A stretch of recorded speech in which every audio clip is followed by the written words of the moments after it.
Okay.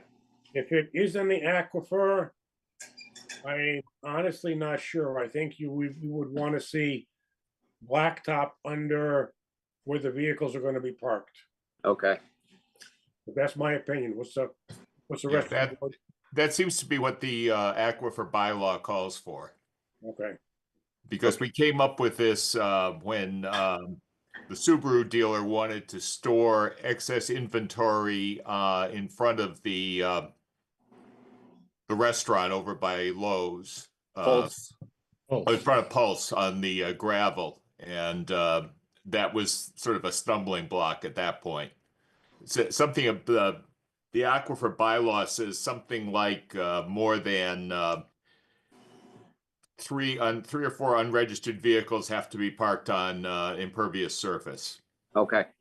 All right. I believe that's all I need to know for now. I mean, everything else is cut and dry. I just wanted to be sure about that one. So I'm all set for right now. Thank you. Randy, before you go, Yeah. what's the limit on the number of automobiles per lot? I remember we had that discussion. You're talking number of vehicles that can be sold or shown? Sold or shown?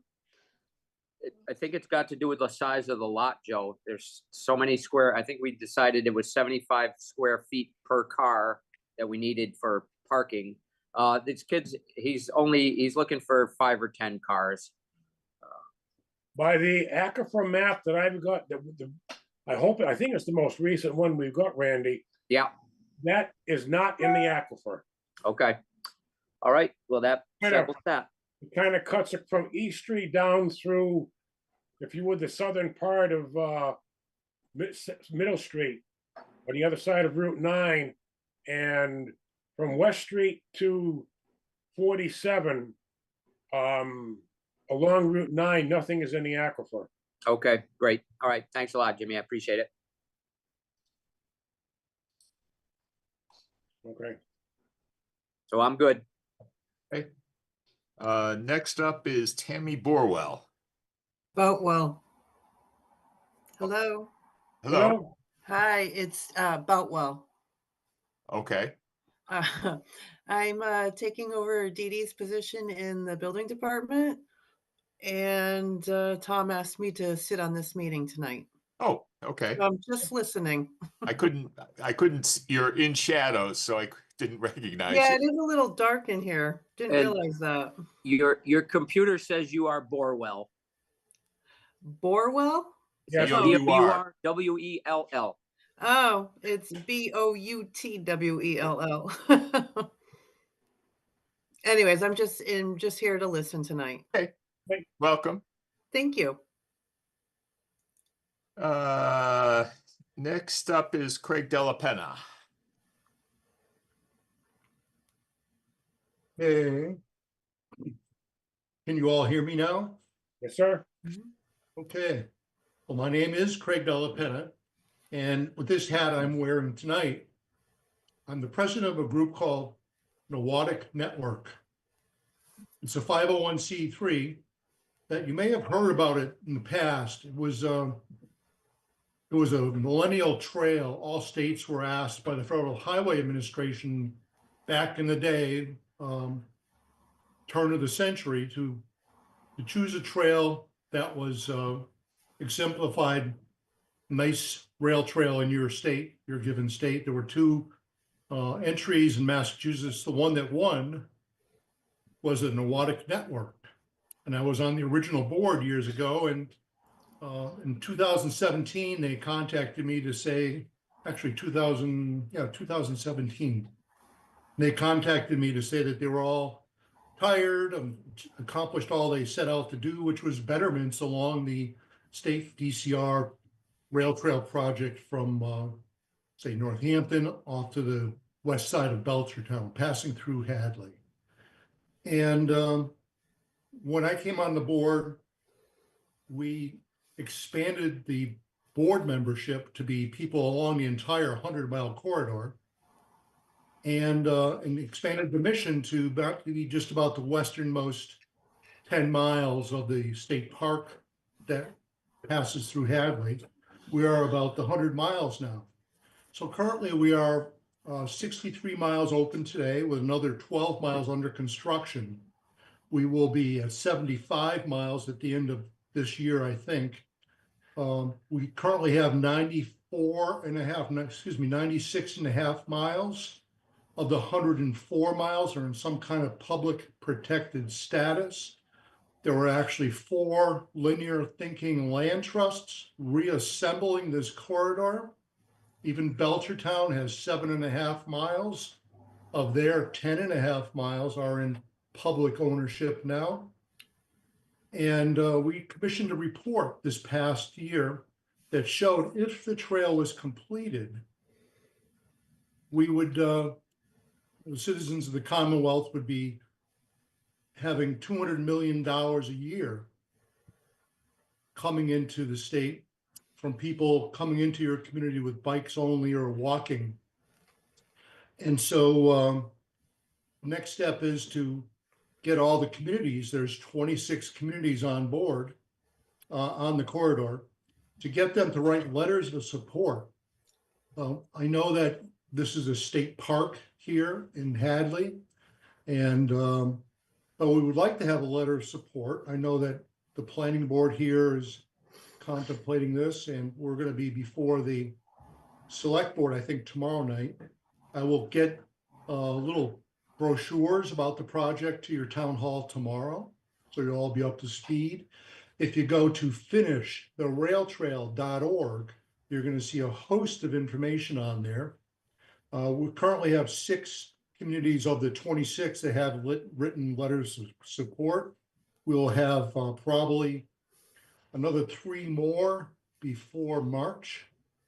And even places that voted down the trail idea way back when, like Weston or Sudbury, they've come on board and they've written letters, or the letters in progress right now. So I'd be happy to answer some questions you may have about this. And, you know, I've been doing this work for 30 years. I've written 3 books on the subject, given 1,200 lectures in 21 states. And so I know quite a bit about this. I actually live on the trail here in Florence section of Northampton. What are we writing a letter to support? Support finishing the trail. And I can send you I can send you the letters of support we've got so far. I'll send them off to Bill, and you can see that, you know, it's a smattering of letters of support. Sometimes a 1-pager, sometimes they're 2 pages, just to encourage the state that we want to have the trail finished. Because really, right now, at 63 miles open, once we get to 75 miles open, there's a problem, because there are 3 big bridges missing. There's a 1,000-foot tunnel. Yes, a 1,000-foot tunnel in Clinton, Massachusetts, that needs a reno. And so there's going to be expensive projects. So they have to commit to this over, not tomorrow, but at least 3 or 5 or 7 or 9 years to finish the rail trail. And if you go to that website, there is a lot of information there about this. So Andy Morris Friedman had sent a draft letter around to us, which I forwarded to everyone, and I got back to him with some comments on some of his language, as did Mark. Unfortunately, I forgot to put this on the agenda for tonight for action. So it's fine to talk about it. You're in our open session, our office hour session. So we certainly can talk about it, but I don't think we can act on it. And we probably wouldn't want to act on it before the select board had a chance to decide what they were going to do. So I am making a note to myself to add the, I'll just call it Norwottuck. What's the Norwottuck Network? That's our official name. We have a website with that, norwottucknetwork.org. The overall project is masscentralrailtrail.org, or the landing page about all the benefits of completing the trail including snippets from our report, are on finishtherailtrail.org. Okay, I will add an item to that for our agenda for our next meeting, which will be in 2 weeks. Okay. And you're welcome to come back at that point, and we will certainly know how what the select board has opted to do by then. Okay, thank you. That'll be the 18th. I got a question before you dismissed. What are the limitations? What vehicles or what type of vehicles are not permitted? On the road? Well, this will be a non-motorized trail. That was to say, no ATVs or motorcycles, only bicycles and pedestrians. There are certain sections that will likely be open for snowmobiles in the winter months, if that's a common thing. And in fact, when I started this journey years and years ago, Massachusetts was the only state in 50 that said you had to pave these trails. So that touched off all the wars in the 90s. We're about 8 to 10 wars where the places voted it down. But Massachusetts is folded into all the other states. So everything's sort of like on the east side of Belchertown, all the way to where I-495 goes over the corridor and at the boundary between Hudson and Berlin, that will never be paved. That's like most states in the United States. More rural places will be stone dust. Yes. Worked very well for the Lamoille Valley Rail Trail in Vermont to be stone Right. dust. When I used to work in the railroad Washed out in a industry- second. Yes, I wrote a 2,000-word piece for the Hardwick, Vermont newspaper to sort of seal the deal because the state had bought the corridor from our company. I worked for a short line railroad company and marketing rail freight. And they tried to run it for maybe ended up about 25 years and finding third-party contractors to operate trains on it. But it effectively, around 2004, 2005, it became a trail under development. And they just opened it last year or the year before at 93 miles. They're calling it the longest rail to trail in New England. It's actually the second longest rail to trail. This Mass Central is the longest one in New England. So, and that is all stone dust, by the way, all stone dust. Are And electric bikes allowed on a rail trail? I'm sorry, say that again.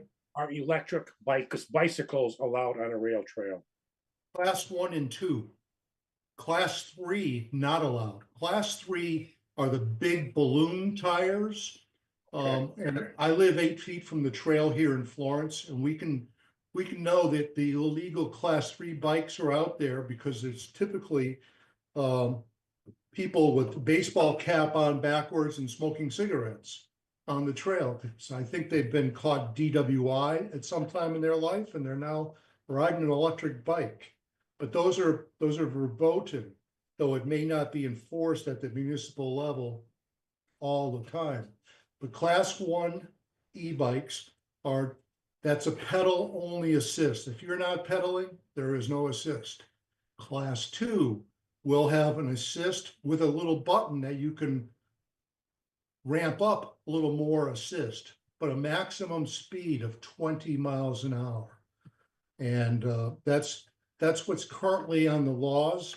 And I think I'll guess and say 25 to 30 states. It's kind of a new idea.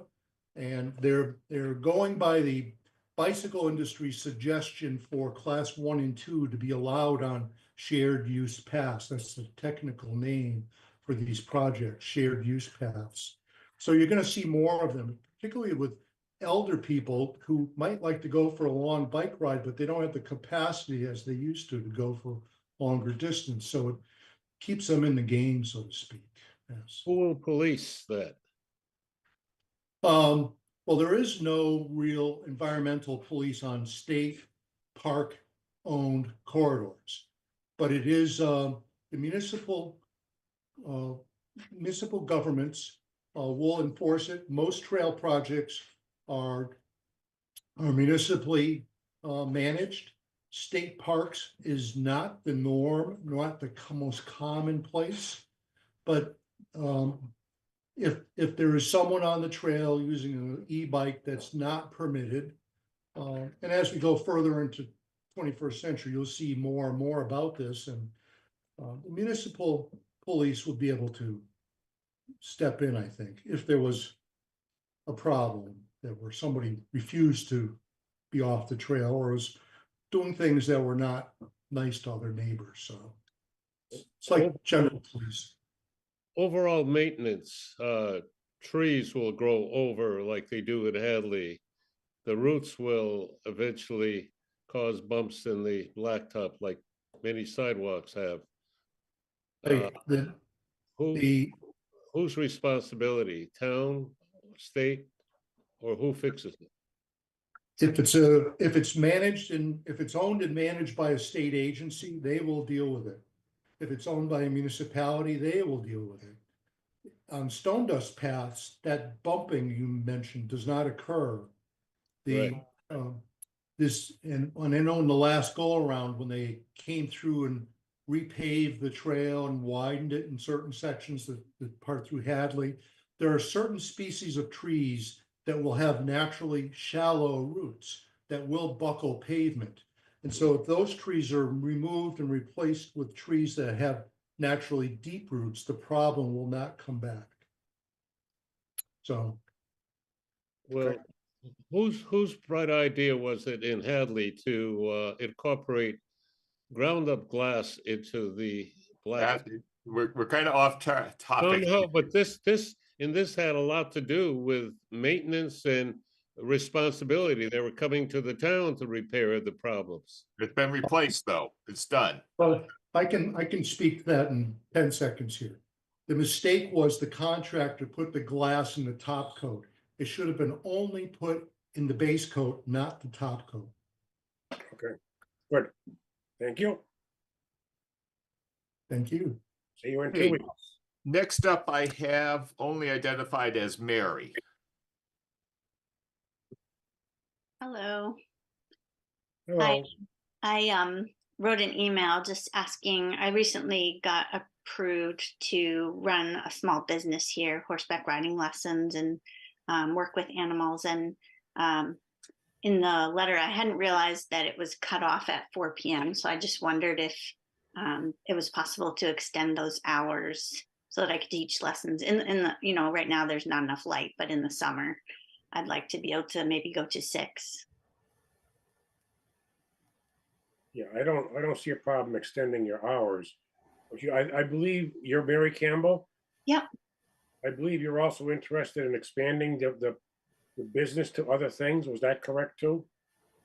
I don't think I said anything about that. No. Okay, I thought somebody did. All right. Well, I was also interested in being allowed to. I think in the letter it had said only 2 customers' cars, and sometimes I have like a Girl Scout troop or something come. So I was hoping that would be allowed to have more than 2 cars.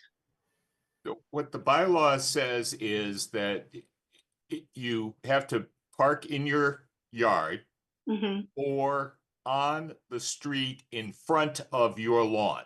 Okay, You can't park up and down the street in front of other people. got it.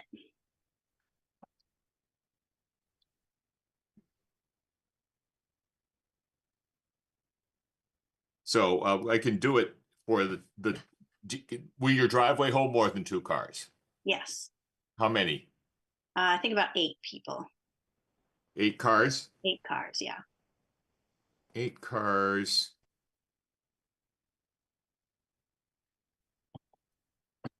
How much frontage do you Driveway. I Plus, don't remember.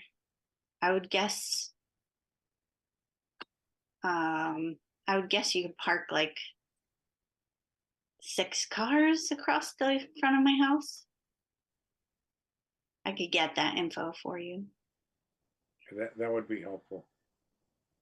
Not the number of cars, but your frontage. Yeah, How much frontage do you have? yeah. Let me see. I may be able to look it up right now. if you go to the assessor's database, you can, or a copy of your deed, it should say how much frontage you have. Okay. Where is the lot? 139 Mount Warner Road. Two houses past Wally Sykowski's driveway, Yep. and there's a big parking lot. Well, it's not a parking lot, but the driveway looks like a big parking lot, so there's plenty of room to put cars in there. Yeah, it's very big.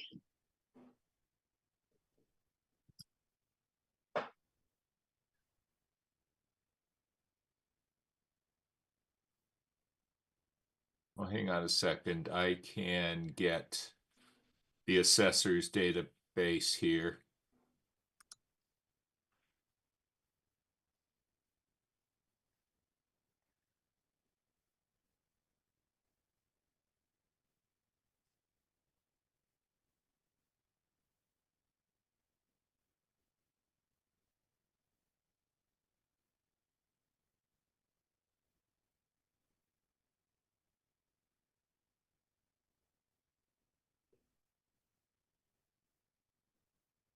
The assessor's database, which is drawn from deeds and plans, is shows 206 feet frontage for your house.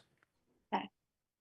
So we just say up to 8 cars in the driveway plus on-street parking in front of your house, but not in front of your neighbors.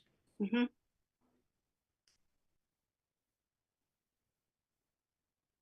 And then until 6:30.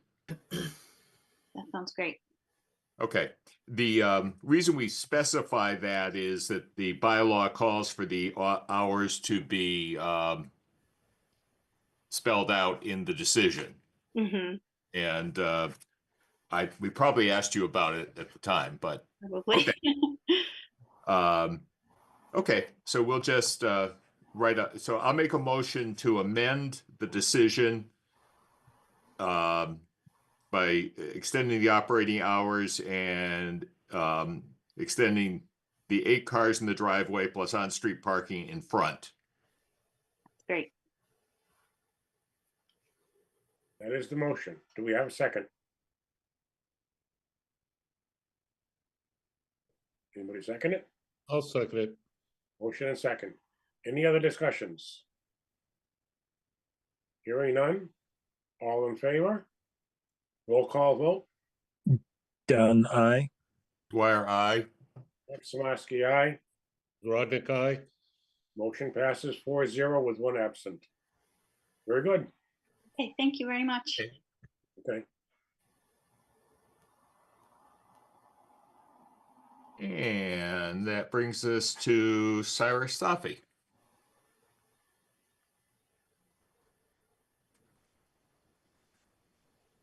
Mr. Safi, you're up.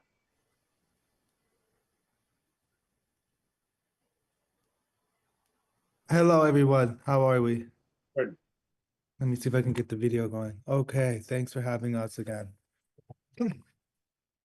Okay, sorry guys, I'm with my kids. My nanny has called out.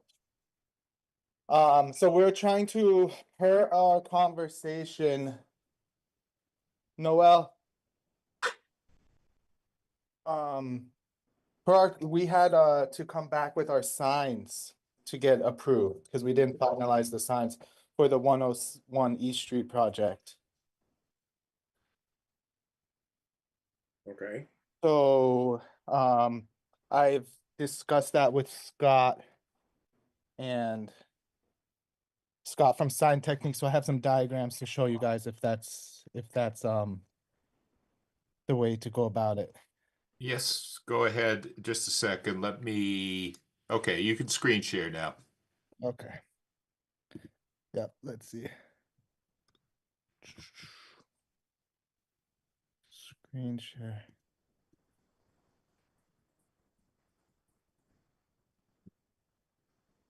Documents.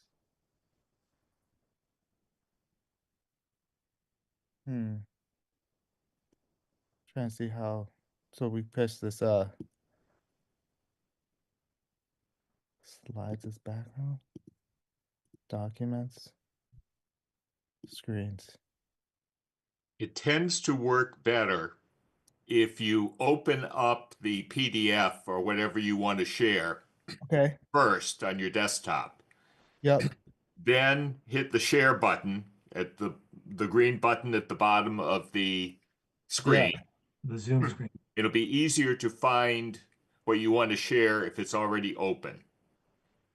yeah, so it's just like what the problem is, it seems to like be coming up with allow opens, oh, I guess I just need to grant access to Zoom here. Okay, let's see, there we go. I'm on, I believe Zoom may not be able to record the contents, that's fine. All right, here we go. Sorry about that. I had to grant access to it. All right, so let's start with we have the directional. You're not up yet.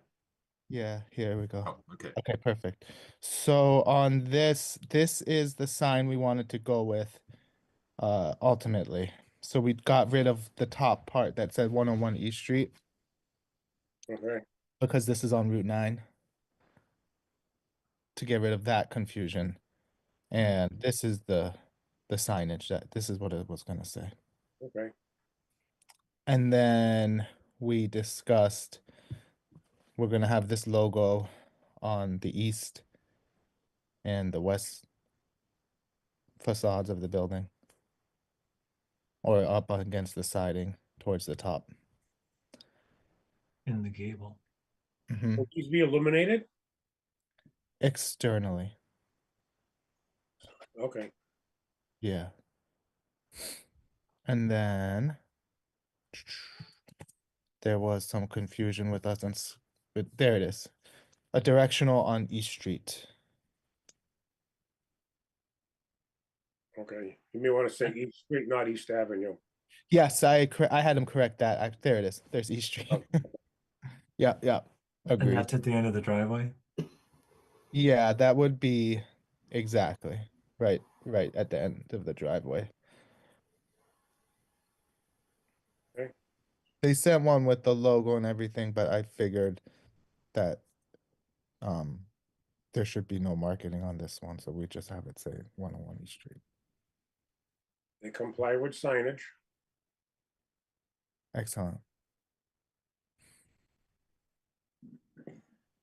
So, yeah, I think that was it. That was the main outstanding item that I wanted to circle back around since we had not finalized that when we did the site plan with everybody.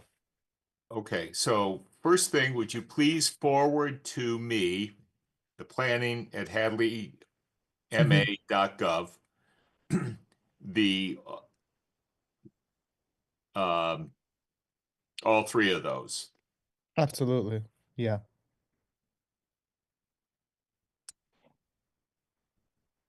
I guess you can just forward that one and then the corrected one.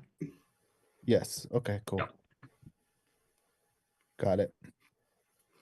I'll make a Okay. motion to approve as submitted, as presented. Thank you. Second.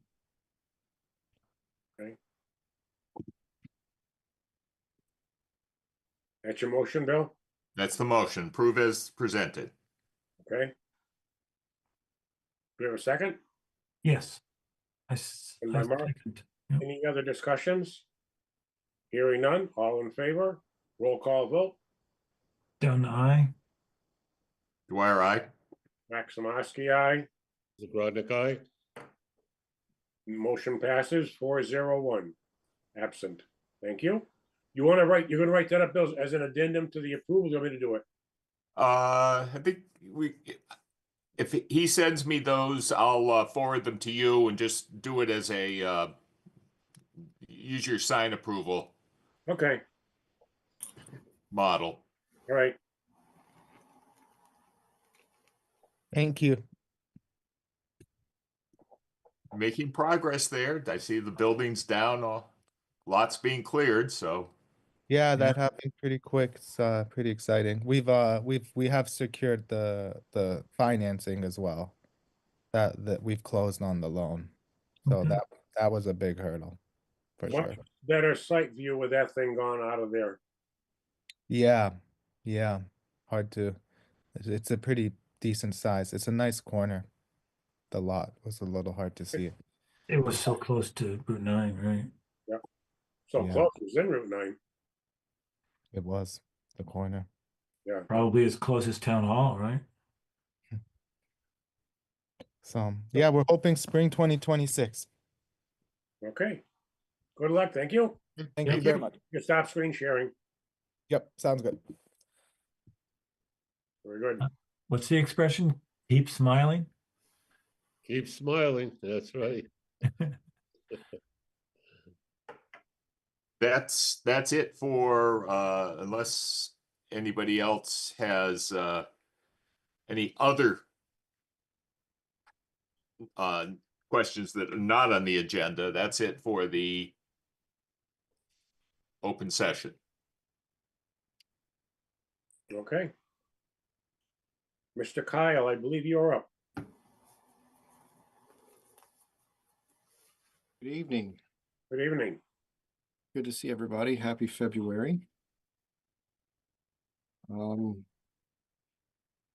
So tonight we have primarily an update on outstanding planning board assistance work tasks, but we will want to focus on the question regarding continuing the 40R project that was started last calendar year through a DLTA grant.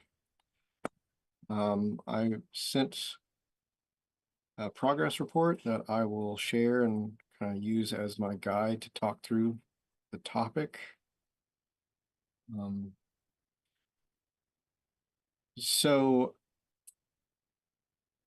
as of last Friday, and I double checked today, we've gotten no updates on the EEA planning assistance grants, which was the additional funding we had requested, leveraging DLTA funds to create a more robust and well-funded project to explore 40R, smart growth zoning, and complete the required materials for a application for 40R eligibility.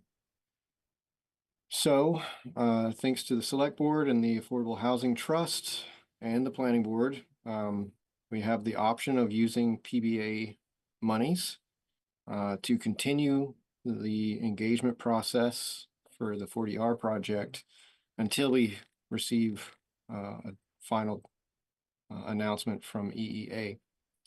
So as of today, there's approximately 70% of the PBA budget that remains. And that equals approximately 80 hours of PVPC staff labor, assuming that I'm the staff person working on the tasks. So with remaining nearly finished PBA work tasks, the permitting guide, rules and regs for the planning board, and standard conditions, I did want to set aside some time to make sure that we can get a few of those items to completion. Also a little bit of time to revise the zoning map, which I believe will be part of the work before annual town meeting. So setting aside 5 hours per month, that leaves about 55 hours of work budgeted to rededicate to the Smart Growth Steering Committee efforts. So here I inserted some of the outstanding tasks that come directly from the scope of work that was part of the EEA Planning Assistance Grant application. And I believe there might be some flexibility on some of these things, but essentially, I thought we were like 4 to 6. I didn't realize we were at 7 focus groups. yeah. So we kind of changed things. Remember, we submitted this application in July. So just to speak to the extended delay from the state level, But yes, Mark, you're correct. We had kind of revised what we were thinking. So that 7 stakeholder focus groups, that's kind of been amended to date. We were looking for and anticipating at least one townwide forum, more educational and informational, and then a separate townwide meeting that's more focused on 40R, and getting feedback from the community regarding what their thoughts are on the program. And then there's the primary task of drafting the smart growth zoning regulations. There is, as part of the application process, there's a requirement to hold a public hearing on the draft smart growth zoning bylaw before it can be submitted to the EOHLC for determination of eligibility. So I kind of broke this down into 3 tasks. Returning to monthly meetings with the steering committee,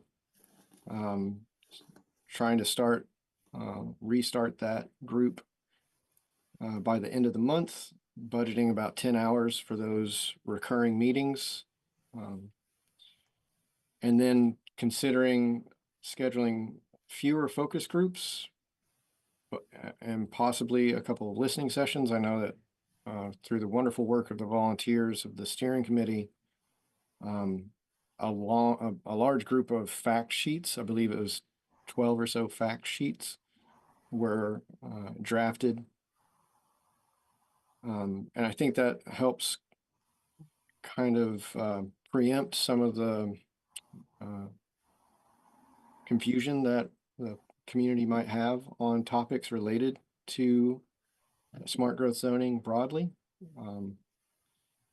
So I think a couple of listening sessions may be in order to help disseminate that information, but also get feedback on the community to make sure that those concerns are being addressed.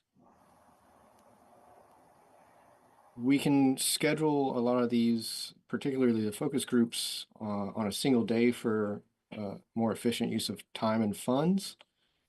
And then depending on how many listening sessions we really think are valuable, we can space those out over the month of March. And I wanted to set aside 20 hours just to make sure that we complete all the engagement and have a little bit of time for that public hearing. I don't think this budget will get us to the public hearing because I don't think we'll have enough money to get through the iterations of the bylaw, which is really the bulk of the remaining 25 hours of work, of labor, which will be, taking feedback and input from the community, from the focus groups, listening sessions, and public forum, and starting to work through integrating that feedback into draft bylaw language. The application is clear from the Executive Office of Housing and Livable Communities perspective. The bylaw that's drafted for the town of Hadley, if we get there, has to be built off of a template provided.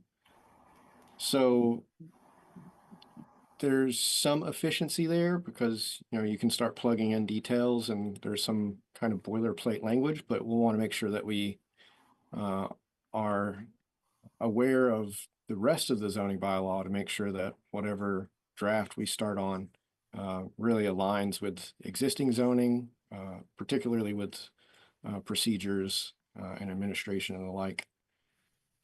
And then there are kind of outstanding questions that I think will not get immediately answered and may not within the amount of money that we have through this proposed budget, particularly questions about the proportion of affordability. That seems to be the issue that communities need the most time to work through. And then design standards as well. You're thinking about how this zoning would look on the ground once built. Mark, I think I saw your hand, and I'm happy to entertain questions from the board. Yeah, at this- I just wondered for people not so integrally familiar with this, if you know, there might be people watching that wonder what EEA stands for. If you wanted to refresh us on who we applied. Yes, happy to. would you like to- EEA is shorthand for the Executive Office of Energy and Environmental Affairs. So this office under the governor provides annual grants, particularly for planning, communities working on planning. And smart growth broadly as a concept is a highly eligible program that receives funding. So there is a requirement for a local in-kind match for applications through the EEA planning assistance grants. And the district local technical assistance grant, which the legislature appropriates annually, and Pioneer Valley Planning Commission, the regional planning agency for Hampshire and Hampden counties, we awarded a modest DLTA grant to the town of Hadley to begin this work. The steering committee early in the process identified a lot of challenges in terms of educating the community and finding consensus on what residents would be supportive of in terms of drafting zoning bylaw amendments, creating a new district along Route 9 that would allow for greater density of housing, a set requirement of affordability, and the potential for mixed use development, meaning typically commercial business at the ground level with residential above. So that's a kind of a quick recap of where we got, or what got us here. Thank you. And then I might just also add that Kyle mentioned that the earlier configuration of the committee had worked on, you mentioned the facts. Those were, we decided to come, our response after the survey results came in was to try to put together these frequently asked questions. These, we saw a certain number of responses that expressed concern or questions about things that just, with our knowledge, we knew were not, in fact, anything to be concerned about. So we thought the best way to do that was to draft up these FAQs that would help inform, as you said, the public and assuage certain fears or concerns. Thank you, Kyle. Well, your breakdown there, Kyle, certainly appears to be well thought out. And I think you did a good, I mean, I know you did a good job on that. Thank you. Thank you. Well, as I mentioned, the flexibility of the planning board, as well as the Affordable Housing Trust, really, I appreciate your willingness to keep this project alive. I know that it was the planning board that initially applied for the DLTA grant back in December of 2023. And, I think the steering committee, even though the constellation of members has changed over the last year, their efforts and contributions are really invaluable, and I appreciate your support in advancing the hard work of those resident volunteers. I would also add, if that's okay, Please. just that, this is something that is not coming out of left field. We've all heard when you are any gatherings around town, a lot of people are saying, I want to downsize, but I can't afford to stay in town because of the, mean cost of housing. And we often refer to affordable housing as affordable with a capital A or a lowercase a.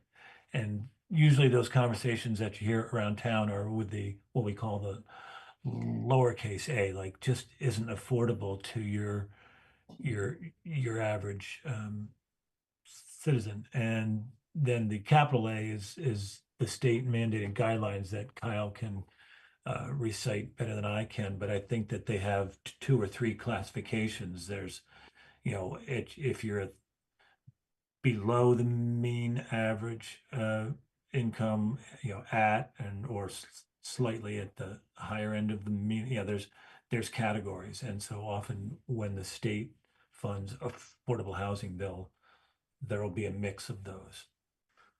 So, thank you. Okay, Any other questions from the board, or does this seem?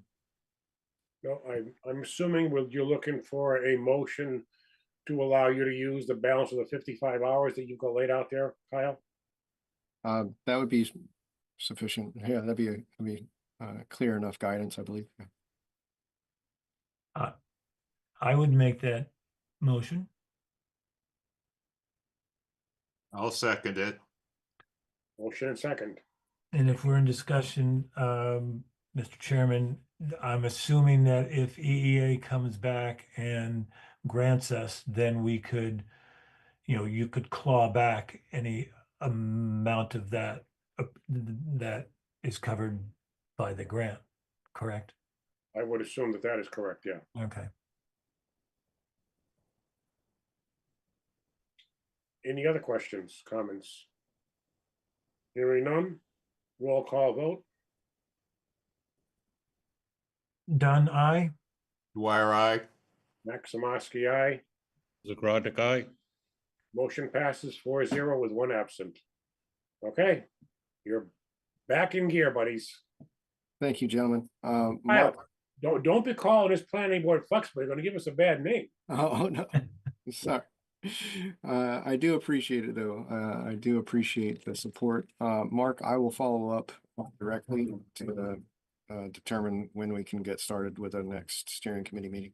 That would be great. Maybe we could do something in like 2 weeks if you want to try and get started this month, because I am away the week of the 22nd. I'm planning to take my skis and go out to the West Coast. So Good. Enjoy it while you can. I will follow up in a separate email. okay. The remaining items on the progress report, like I briefly alluded to, we have 3 tasks that are very far along, nearing completion. I double checked today, and to my knowledge, please correct me if I'm wrong, that no decision has come from the AG's office regarding the accessory dwelling unit bylaw adopted at special town meeting in the fall. That is correct. Correct. So we're still waiting on that to finalize little pieces of text in the permitting guide and the planning board rules and regulations. The largest of items 2, 3, and 4 that need attention is adopting the standard conditions for special permit. I've got some materials to send over to Mr. Dwyer, and last we discussed we were going to be working on this offline or outside of the meetings. So I'll be following up with Bill directly with the latest version and then some additional thoughts and questions. I still think we can get that pretty close to done by the end of February. I don't believe it will take too much time. Okay. the one unscheduled work item task that I believe we've discussed briefly, but I just wanted to make sure that we put it in writing and just to get some clarification from the board and make sure this is your intention. With the amendments to the senior housing overlay district from special town meeting last fall, adding the new the expanded overlay over towards the eastern side of town. There's a need to draw that new overlay on a map. Of course, we at Pioneer Valley Planning Commission, I believe, completed the most recent zoning map update. So we're happy to provide support in that regard. I just want to make sure that we're clear that the planning board is asking for that. I would, yes. Yes. Now, But we my- should wait until we have the AGs yes. on that. Okay. And then my follow-up question, of course, waiting for a decision from the Attorney General's office, but my question is, and I believe conversation is ongoing about revising some of the provisions of the existing or the original, I'll say the original senior housing district. Would the planning board prefer if two versions of the map be prepared in case there is now a difference between the two separate subsections, if that makes sense?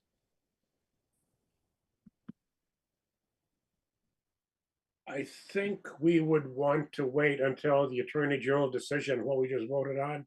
Mhm. That way we could get one map accordingly. I mean, if the proposed amendments for the annual town meeting pass or not, that would just be a relabel of, if you would, rural senior housing versus regular senior housing. That wouldn't be a big deal. Okay. That would just be a All right. label change. I will, I appreciate that, Jim, so thank you. I will give our GIS specialist just a heads up of the work to be done, and let them know that we're waiting for a final green light until the AG's determination is returned. Now, I know there was some confusion at one time about where you actually, you have the base map already. You created it. On Right, your yeah. server somewhere, Yeah, if you can find the yeah. file name. I don't think I can find it, but yeah, someone will be able to find it. Yeah. Right. Yes. Could probably search files by date, and that might Yeah. help. Yes, I know that it is dated, so, yeah, I will just give them a heads up and just let them know that that work is expected but not greenlit just yet.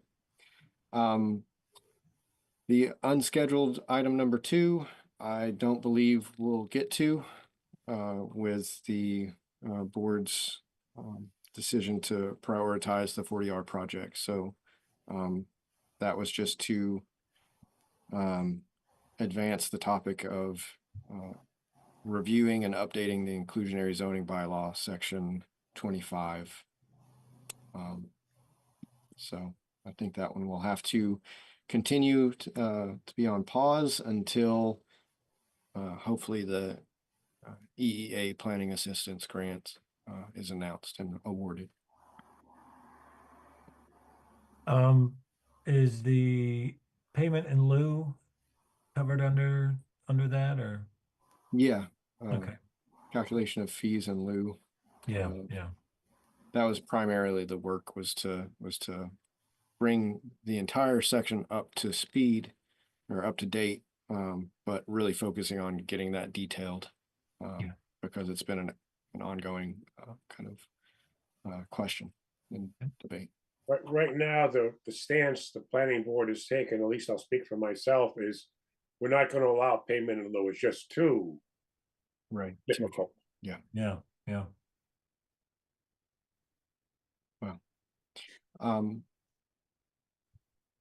Other than that, I don't have much to review. Happy to field any additional questions or hand it back over to the chair. Very good. Thank you, Kyle. Much help. Thank you. I have nothing else. For anybody else have anything for Kyle? No? No. Okay. Move on to our next topic, Mr. Dwyer. Yes, so the next, I don't know if we want to jump over the next three little ones. And go directly to talking about the town meeting. That seems to be what most people are here for. Yeah, I think that's a good one. I would expect Mr. Parmar and Mr. Reedy are here for that.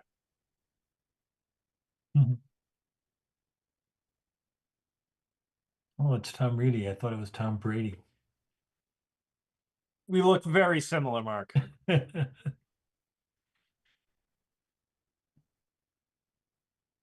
Jim, you want me to start talking? Yes, please. Okay. So we were here a couple weeks ago, talked about we actually went through kind of a page turn of the red lines to the proposed zoning amendment.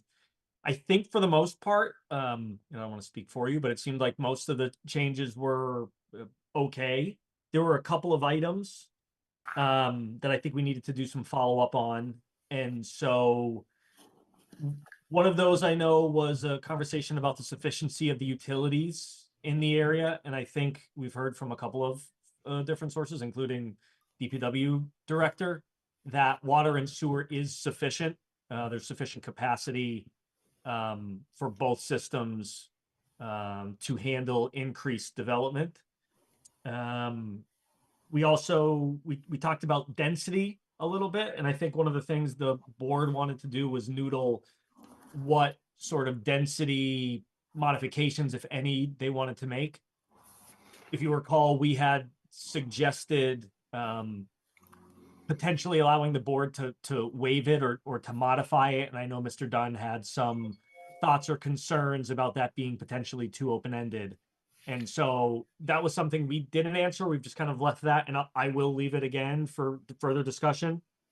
We also talked about currently the way the bylaw is crafted is the maximum number of senior housing dwelling units is based upon the number of existing single-family residential units. In Hadley, it's at 5%. Has your town assessor officially, is Dan gone now? Because he's okay. Because I asked him when I thought he was already gone, and he responded on something else. So I just didn't know, because what I asked him for is the number of single-family residences, single-family dwellings in town, because then I can come back to you and say, your 5% equals this much. You've got East Street Commons, which is 35 units. You got, Bab on the horizon. You got Parmar's on the horizon. Maybe we increase it to, whatever percent. So just to have some facts, and I don't have those yet. I guess the question would be, is there a new assessor that I can reach out to? Okay, I see Tommy nodding his head. Yes, you do. Tommy, do you have that? If I email you tomorrow, Tommy, can you get me that information? Of course, yes. Okay, cool. I will do that just to follow up. I figure they might be the emails might be going through, but I haven't heard back. So I'll reach out to the new assessor. Guest parking, you asked about, and you asked me to ask Barry, and I asked Barry, and for East Street Commons, that's a 35 unit development. I think he says there are 12 guest parking spaces, and he says there, 2 to 3 of them are utilized. I know we had talked about what that would look like here, and I think I will say East Street Commons is a little bit of a different product too, right? Because there's driveways, there's garages, and so I don't know that it's necessarily like apples to apples, but I can say that for the guest spaces, they are underutilized at East Street Commons. And East Street Commons has what, 34 of the 35 are built? I want to say maybe 33 of the 35. So it's a pretty representational, Yeah, absolutely. And then there were I kind of have two more things. The 12,500 square foot in the underlying zoning district requiring any building not to exceed that. And I think the conversation was along the lines of,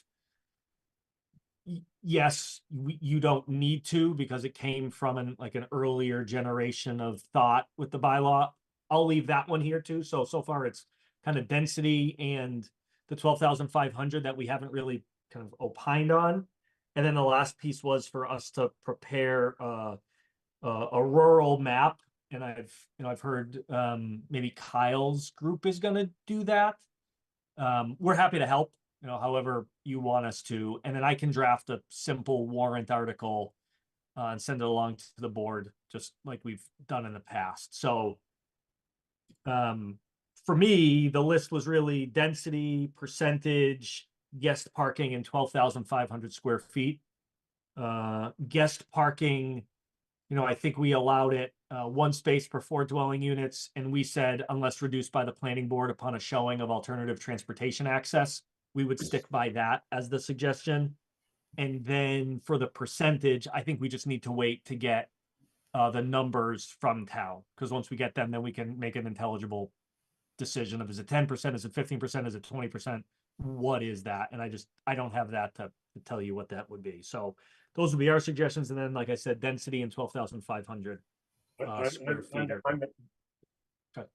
On the guest parking, I agree. I take out the what not less than and just leave it at, put a period after the access like originally had and leave it at that, because that's probably adequate.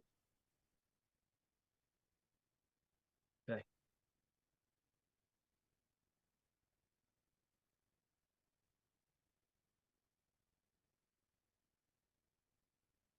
And I guess density and the 12,500, I can bring up. I can share my screen and show you what the density piece is, just to refresh everybody's memory. I'll zoom in a little bit if you can see it. So right now, this is what's current. Number of dwelling units and bedrooms permitted: 1 dwelling per 7,260 square feet and 14 bedrooms per acre. We had talked about one or the other, maybe not both. Our original suggestion verbally last meeting was to allow one or both of these to be modified. Our opinion is just it's really a site by site assessment that the planning board can make. And if you do want to allow waiver, you might want to allow waiver with some, upon a finding that, and we can help fill in the blank of what that finding would be. Why would it be appropriate to allow increased density? And it might be like close to other services on a developed lot or proximate to other higher density developments, things like that. We don't have to do any of that if you just want to allow that waiver, but that was one that was out there. And I guess I'll back up and say, like, kind of process here. I know it was at May 1 town meeting, so I know you were looking at a March date, I think, for the hearing on this. And just, what you tell me what we need to do ahead of your public hearing on this to get you an updated bylaw that you can talk about in the public hearing and make these final decisions at that time. We could hold this public hearing in April easily. Okay. I still have plenty of time. March is pushing it, I think. Okay. So, yeah, we could hold the public hearing on the let's see. We opened it on the first April meeting. We could continue, let's see, April 1st. April Fool's Day is going to be the first Tuesday of April. So we could open the hearing then and continue it to, if we don't conclude it, we can continue it to the 15th. and still be ready for town meeting, Town meeting is what, May 1st? May 1st. May Day. And so the select board is they'll hold a space for this on the warrant. Once we tell them, yes. Yes.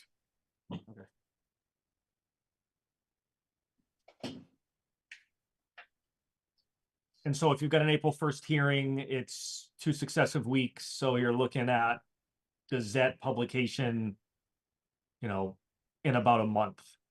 Yeah, the publications would be no later than the first publication in the newspaper would be the 18th. I would need to get it into the Gazette, I believe, on the March 13th.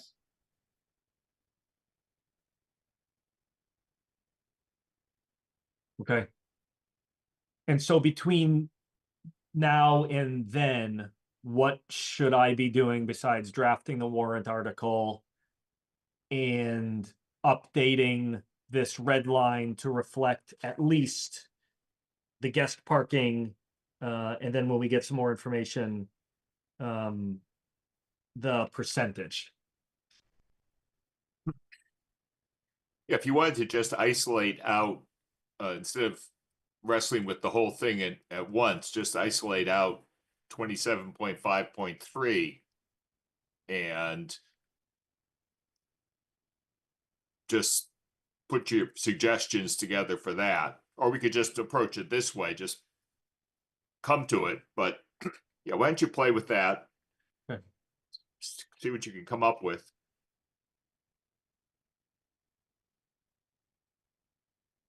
Okay. And then on that 12,500 square foot, is it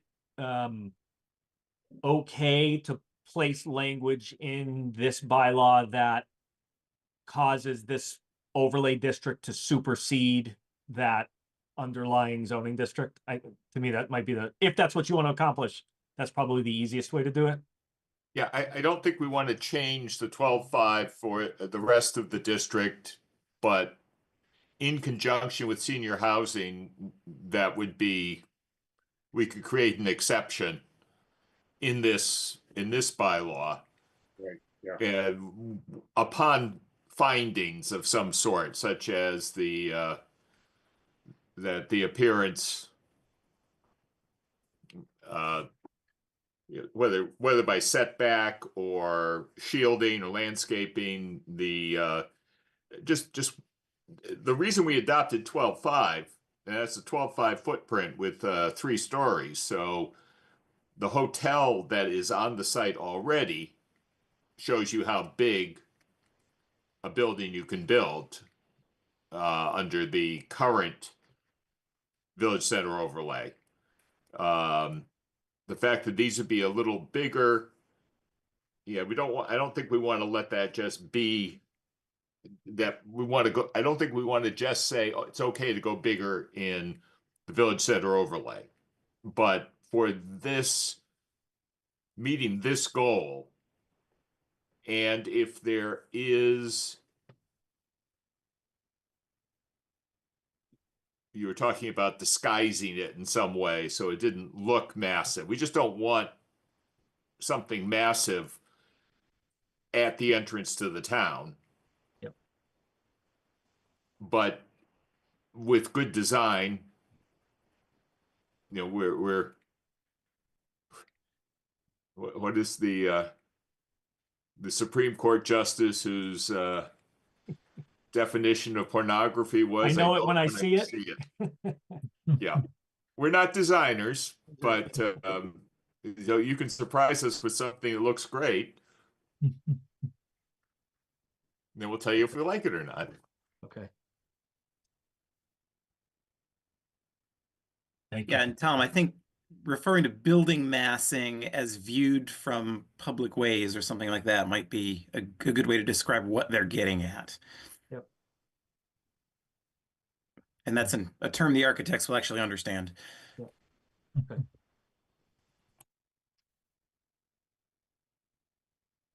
Okay. Kishore, anything else from you? Not at this point, no. Okay. So then, Jim, I guess if I put this together in what I would consider a kind of finalish form for the next Pioneer Valley Planning meeting, so the first Tuesday of next month, Yes, okay. And Yeah, then we can use that. yeah, and because Kyle will probably be spending less time on the first of the month for the next few months, unless that grant comes forward, he's gonna have minimal time to spend with us on the first Tuesday of the month too. Okay. So, So, Tom, to the extent you can get it ready, we do have public hearings, but not major ones in 2 weeks. One's an administrative review of a solar, and the other is a public hearing on, you'll be there anyway. The Hadley. Hadley transfer of ownership. So we could, if you could have something ready for us, I will leave this article or this agenda item on so that we can talk about it. Hey. Okay.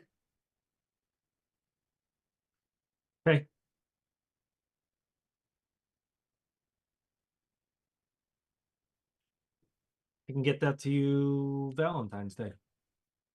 Alrighty. Put a big heart on it. Always. All right. We'll know it if we see it. Your quick study mark done.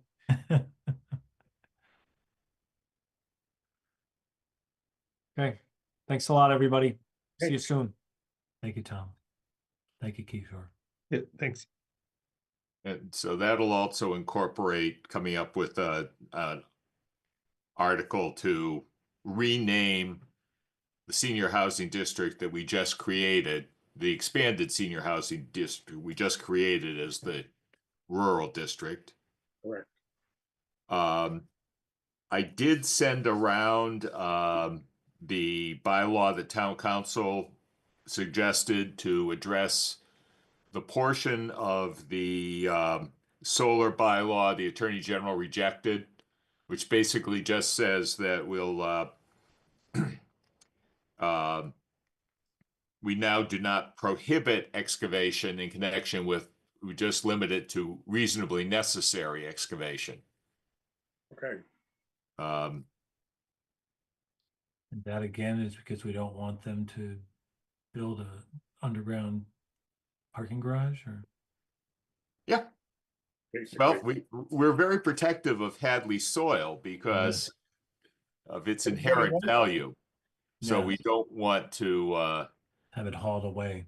We do have an exception for generally construction activities are exempt from the soil removal bylaw, which occasionally gets is occasionally a sore point when all of the dirt just magically disappears out of town.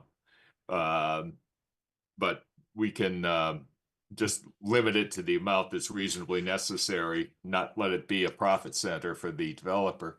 No, I used to have neighbors that when they bought their house, they just couldn't get grass to grow because, the topsoil that was there magically walked away. And the thing about a solar field is it's got a definite lifespan. And they put the solar field in 25 years down the road, they dismantle it. Well, if they've taken all the good dirt away and left nothing but gravel, and a farmer wants to take it over and re-farm it again, right? If it doesn't have the soil, it's not going to happen very well. Right. Okay. All right. Ending the public good. Planning board fees. I sent around a proposal to increase basically, address 3 of the planning board fees. Take A&R plans I got a flat fee of $80, and that should be $80 per lot for building lot. Obviously, accessory apartments will no longer have a public hearing, so that's going to be taken off of the list. And the base fee will be the price of the legal notice and mailings plus $150. So that's my proposal.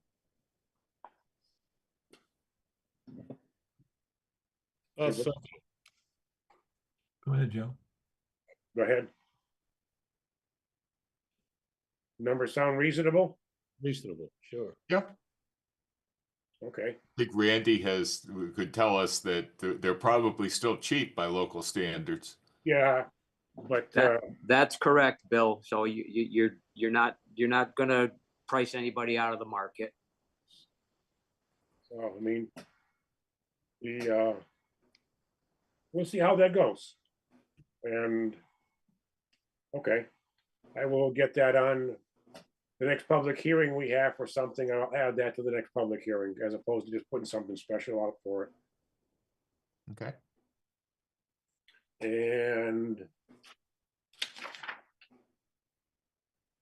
let's see. I believe we're gonna have to go to executive session for the lawsuit, Mr. Dwyer. No, first of all, I didn't, since it just popped up this week, I did not include an executive session item. I will have one going forward, Okay, but I don't think the fact the case exists. We could discuss the fact that the case exists without compromising our position. So to the extent that you read my emails, you did see that ZP Battery has filed a case in Superior Court in Northampton, appealing from our decision.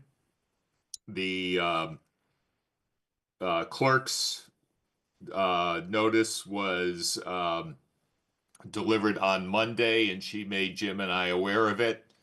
I sent all of you a copy. Kayla scanned it for me, and I sent everybody a copy. I have notified town council, and they are aware of it and will, I believe they want to have a discussion at a future executive session of the select board, to which I hope we will be invited. We'll see. But the case exists. It has been filed, and you will either get an individual certified mail package at your home address, or all 5 of them will be sent to town hall, and Kayla is going to keep an eye out for those if they come there. now the fact that it was filed on Sunday, on Monday, which is the 21st day. That is something the town council will consider. Okay, I called it to their attention, all right, so we'll just have to see how that plays out. okay, That might be getting into executive session material. okay.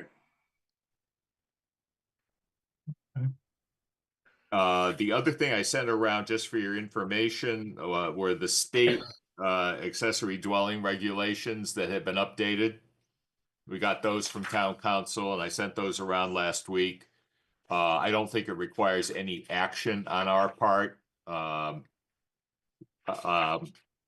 think we'll just have to see how the AG reacts to what we did pass.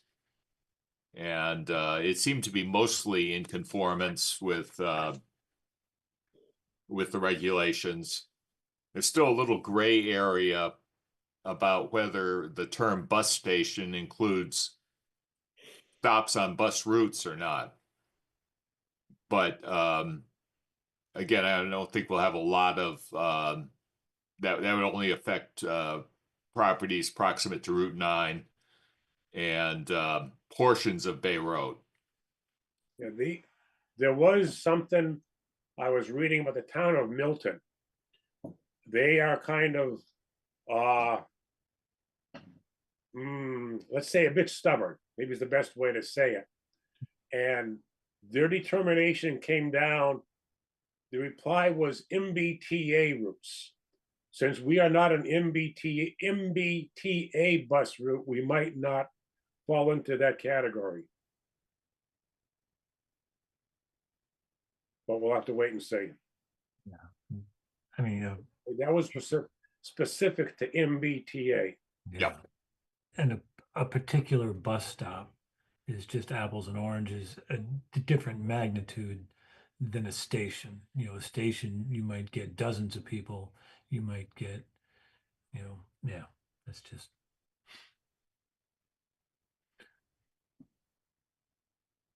We shall see. Okay, I have nothing else.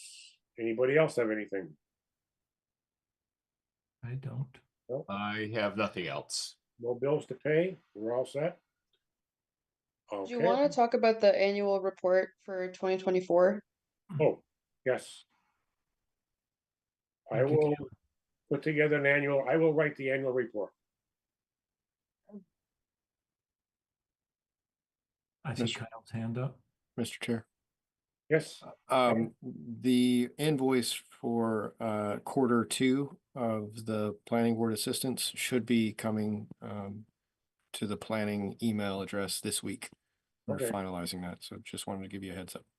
okay. We'll be able to take that up at our next meeting. Kyla, do you know, Kayla, do you know when the planning board, when the town reports are due? I believe it's the 1st of March, Okay, maybe the 3rd. I think that's a Monday. okay. Okay. No, I have not seen an email on that one yet. Okay. All right, Okay. thank you for reminding me, Kayla.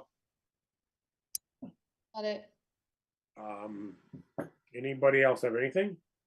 If not, motion to adjourn, So moved. I would second. second, all in favor? Done I. Dwyer, aye. Motion passes 4-0 with one absent.